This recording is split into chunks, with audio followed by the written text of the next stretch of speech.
Headlines, this is Democracy Now!, democracynow.org, The War and Peace Report. I'm Amy Goodman. Today we turn to Syria for our first segment. Earlier today, Syria's Prime Minister Riyad Hijab said the Syrian regime is collapsing, quote, morally, financially and militarily. Hijab's comment comes a week after he defected to Jordan. Meanwhile, Monday, United Nations observers in Syria blame both government forces and the armed opposition for the increasing civilian death toll in Syria. Babacar Gaye is the UN supervision mission in Syria. I have reoriented the activities of our observers to monitor the level of violence and the use of heavy weapons. It is clear that violence is increasing in many parts of Syria. The indiscriminate use of heavy weapons by the government and targeted attacks by the opposition in urban centers are inflicting a heavy toll on innocent civilians.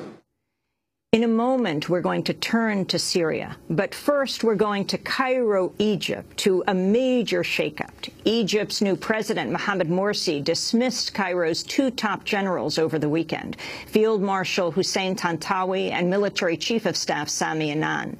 Tantawi had served as ousted leader Hosni Mubarak's defense minister for 2 decades and headed the powerful Supreme Council of the Armed Forces. To replace him, Morsi appointed General Abdel Fattah el-Sisi, the head of military intelligence. Speaking on Sunday, President Morsi defended the move.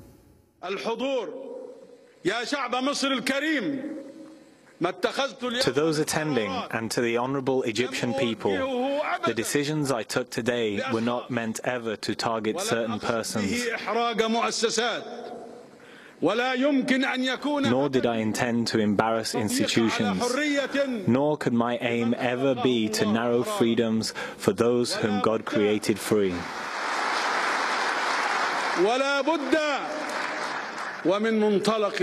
And it must be from the heart of Islam and out of nobility and chivalry that we must be loyal to those who were loyal. And I never intended to target a person or individual, nor did I mean to send a negative message about anyone. My aim was the benefit of this nation and its people. In addition, Egyptian President Morsi quashed the army's recent constitutional declaration that had curbed the new leader's powers. Thousands gathered in Tahrir Square to celebrate the decision. On Monday, many in Cairo continued to express their support for Morsi's move. It can be said that starting today, the country is no longer under military rule. Military rule is now over, and Egypt will become a civil state in which everyone will be entitled to their rights. Political analyst Mohamed Al-Zayat suggested the move decreases the power of the military, but was probably taken with the military's consent. The role played by the Military Council has come to an end. The role played by Field Marshal Tantawi and the military leaders is over. But I believe there was an agreement in the last days between the Military Council and Morsi, and the choice of General al-Sisi as the new defense minister was done, I believe, by a recommendation in order to secure the military as an institution, because he was the manager of Tantawi's office for many years. But in my point of view, the role of the Supreme Council of the Armed Forces is over, and the military institution is gradually returning to its barracks, and the President has begun taking control of the decision-making process. To find out more about the situation in Egypt, we're going to Cairo, to Democracy Now! Correspondent Sharif Abdel Kouddous. Welcome, Sharif. Tell us about this extremely significant shift. Well, Amy, we can really divide what happened on Sunday into 2 parts. The first being a major reshuffle of the military within the Supreme Council of the Armed Forces. The most prominent of which, of course, was Mohamed Hussein Tantawi, the chair of the Supreme Council of the Armed Forces, the defense minister for more than 20 years in Egypt, has been forced into retirement, as well as the number 2 man in the military, the Chief of Staff of the Armed Forces, Sami. Both of them were given what can be called an honorable exit. They've both been named presidential advisors. They've both been awarded medals. Tantawi was awarded the Order of the Nile, which is the highest honor in the country. Rather than really a face-off between Morsi and the military, this has fueled speculation that really this was part of a safe exit scenario whereby members of the Supreme Council will be able to leave their posts without fear of prosecution for the numerous crimes committed over the transitional period, including the killing of protesters, most notably on October 9th when 27 protesters, mostly Coptic Christians, were killed. The departure of Tantawi was probably inevitable at some point. He's close to 80 years old, but also because of what many analysts say was growing dissatisfaction amongst middle and lower ranks of the army with Tantawi's leadership of the transitional period that really undermined a lot of the credibility and the popularity of the army in Egypt. Morsi also retired the heads of every service of the armed forces, the Air Force, Air Defense, Navy, and gave them similar golden parachutes. What I think most important to realize is that all of the new appointments came from within the Supreme Council of the Armed Forces. These weren't outsiders that came in to replace them. So the man that replaced Tantawi as defense minister is Abdurrahman al-Sisi, who is the former military intelligence chief. He's the youngest member of the Supreme Council in his 50s, so certainly a generational shift there. He's not really someone who's known in the public eye, except for last year when he admitted and defended the Army's use of so-called virginity tests against female protesters in March of 2011. But really we can describe this as junior officers taking the posts of their superiors. This is really a personnel reshuffle, a major personnel reshuffle within the Supreme Council of the Armed Forces, rather than any major transformative institutional change that has taken place. And it's really a reconfiguration of the relationship between the army and between the president, whereby it seems the military has protected its vast economic and business interests. Now there's conflicting accounts in the press of whether Tantawi and Sami, the top two military officials, were aware or were a part of negotiations before this announcement took place on Sunday. What by most accounts is clear is that Morsi and the Muslim Brotherhood were in some kind of coordination with some ranks of the senior leadership of the military, that there was some kind of consensual process that took place between the military and the presidency. Some have even described this as a coup within the military by the junior ranks against the old guard. Of course, Morsi also appointed a vice president, Mahmoud Mikki, who's a senior judge. He was a leading figure in the independent judges movement during the Mubarak era.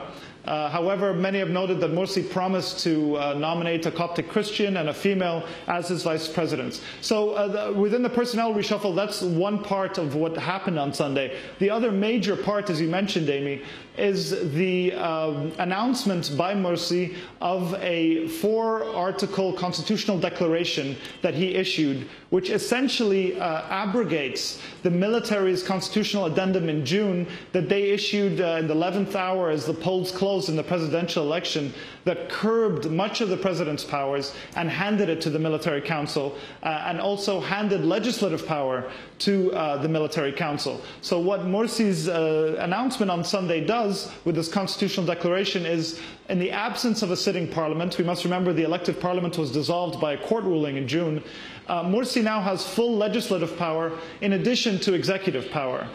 He has the ability to sign international treaties, and perhaps most crucially, he has the power now to appoint a constituent assembly that will draft the country's constitution if the current 100-member body is deadlocked or fails to do so. So Morsi essentially has near dictatorial or dictatorial powers. He can rule by fiat. Many point to the fact that this wasn't done all of a sudden, that the Morsi and the Muslim Brotherhood had been planning this for a few weeks now. But really what happened on August 5th with the attacks in Sinai really paved the way for Morsi to make this move. This was when militants attacked army soldiers stationed on the border with Gaza and Israel.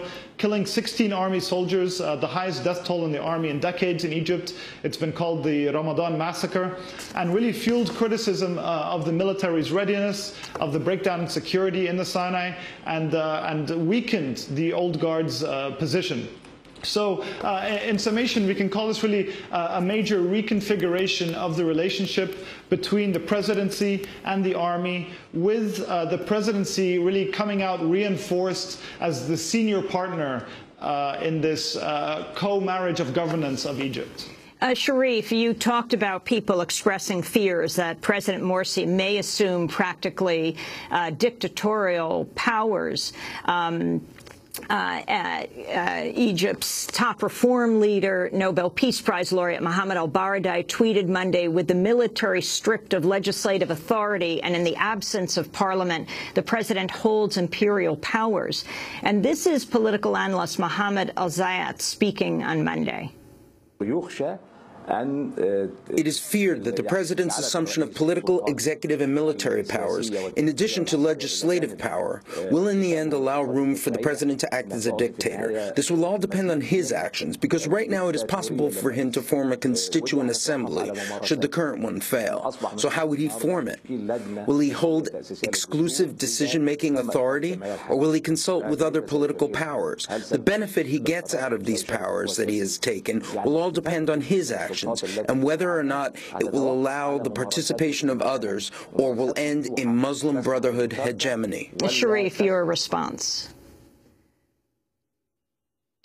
Well, I mean, a couple of points here. First of all, that's true. As I said, on paper, Morsi does have full dictatorial power right now. But let's remember that these powers previously were held by an unelected council of military officers who were Mubarak appointees. So to the extent that these powers have been shifted to Morsi, who is an elected official, the only elected branch of government is the presidency right now, is a move that has been welcomed by many groups across the political spectrum, by many revolutionary youth groups. And it was seen as a positive step. Now, we're in this mess because of the broken and disfigured transitional process that was led by the military council. And so because we have no sitting parliament right now, legislative powers have to reside somewhere. And so currently they do reside with Morsi. Having said that, of course, many groups that have feared the rise of the Muslim Brotherhood, the rise of Islamists in government in Egypt, and sought the military as a bulwark against this rise, have decried these decisions. But much of the independent press and much of the youth groups that supported the revolution have viewed this as a positive step in Egypt's transition. Finally, the closure of opposition media to the Muslim Brotherhood and the last week armed militants killing, what was it, 16 Egyptian border guards in Sinai. Right. Well, first on the media, there's been growing criticism of the Muslim Brotherhood for what's seen as a crackdown on the media.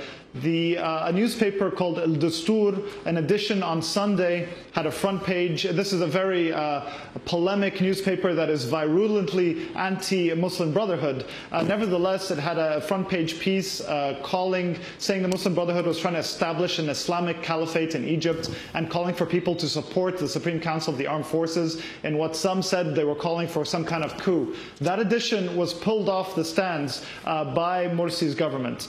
Also, a TV host named Tawfiq Okesha, who can be compared to Glenn Beck in the United States, really a shock jock kind of guy, who's very anti-Brotherhood, was taken off the air. There's also been criticism of what some journalists see as the stacking of the editors of the state-owned newspapers with Islamist sympathizers. So there is this question of kind of a crackdown or a takeover of the media by the Muslim Brotherhood. And as to the point with the attacks in Sinai, as I mentioned before, this was a very big deal in Egyptian media. 16 soldiers were killed. It was the biggest death toll in decades, and really, I think, helped Morsi, gave Morsi an opportunity to to enact these massive changes. Right after that attack, he sacked the intelligence chief, Murad Mouafi, as well as the head of the Central Security Forces and the Presidential Guard. Less than a week later, we see these massive changes with the reshuffling of the SCAF, getting rid of Tantawi and Sami Enan. So, and the military has said it is cracking down on militants in Sinai right now. But there's been reports by journalists in the region, they're seeing scant evidence of a real military offensive. So that's where we stand right now. Sharif, I'd like to ask you to stay with us. We're going to go to break. And then Sharif Abdel Kouddous, Democracy Now! Correspondent, is just back from Syria. And we want to find out what is happening in Syria. And also we'll speak with Hampshire College professor